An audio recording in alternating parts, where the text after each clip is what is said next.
Pedro Lagos Marchant was a Chilean infantry commander. He is best remembered for commanding the assault and capture of the city of Arica during the War of the Pacific. Early life. He was born in Chilean in 1832 to Manuel Lagos y de la Yara and Rosario Marchant. The family moved to the countryside after the 1835 earthquake destroyed the city. Pedro was the firstborn of 15 brothers of very poor background, and he started his studies at the first school opened in rebuilt Chilean. Soon afterwards, he continued them at the school founded by the Spaniard, José Martinez. In 1846, at the age of 14, he joined the military school, where he obtained the rank of first corporal in February 1847.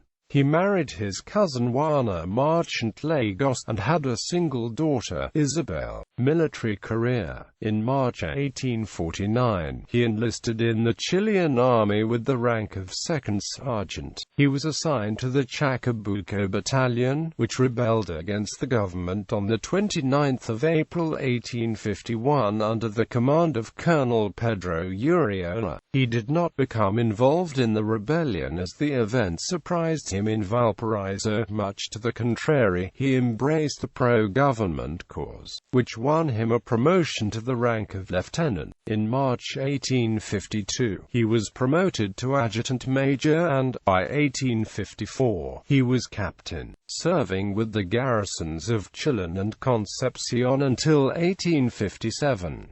During the Revolution of 1859, he supported the government of Manuel Bulnes and participated soon in the siege of Talca and, in the north, in the Battle of Los Loros. These actions won him the promotion to the rank of sergeant major. Campaigns in the Araucania towards 1860. He actively participated in the campaigns of occupation of Araucania. The actions against the Pehuenche communities of Bio achieved him his promotion to lieutenant colonel in 1866. In 1867, he became commander of the forces established in Malleco, and was designated commander of Angle. At this time, he married his cousin, Juana Marchant, and like most of the officials in the Araucania he was awarded land, in his case in the Mulchan area. In 1869, he retired from the army to work his farm near Chilean. War of the Pacific. The second stage of the military career of Pedro Lagos defined its passage into history. In 1875, President Federico Araújo appointed him Intendant of Nubel, and, in 1878, he was commissioned as commander in Mulchen. In 1879, he participated in the War of the Pacific. He fought in the campaigns of Antofagasta, Tocopilla, Pisagua and Jaspampa. In January 1880, he was named Chief of the General Staff, a position to which he resigned due to differences with General Erasmo Escala, Army Commander-in-Chief in campaign. Again, he retired to the south. In the middle of 1880, he took up arms again, as aide to General Manuel Baquedano, and, as such, he participated in the campaign of Tacna. The Battle of Campo de la Alianza in the Intioco Hill, on May 26, 1880, which meant the end of the Peru-Bolivian alliance. There, at the head of the Amunategui division, he managed to disperse the Allied forces, that until his arrival were defeating the Chileans. Capture of Arica. The battle that made him into a Chilean hero was the assault and capture of the Morro de Arica that took place on June 7, 1880. General Baquedano just ordered him to capture this city, and left him to plan the attack on his own. Lagos decided on a frontal assault with only 4,000 infantrymen, divided into 3 groups.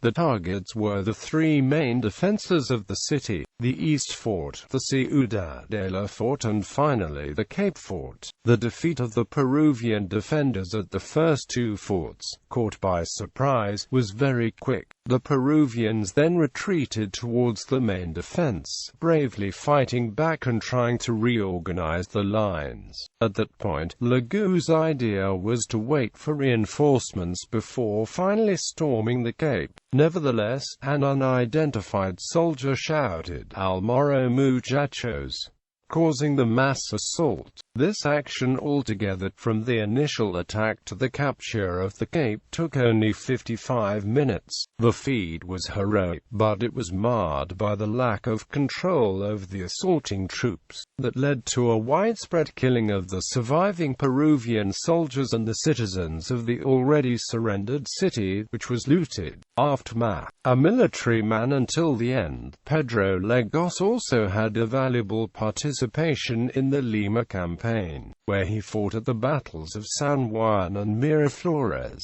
In March 1881, he was named Commander-in-Chief of the Occupation Army, to replace General Baquedano, who returned to Chile. His short stint as head of the Chilean forces in Peru was highly controversial, due to his strict disciplinary measures against the citizens of Lima. On the 18th of June 1881, the Chilean Senate promoted him to brigadier general, sent him back to Chile and appointed him chief of the Service Examination Commission. Finally, he was named Commander-at-Arms of the Santiago garrison on the 23rd of November 1881. He died on the 18th of January 1884, in the city of Concepcion.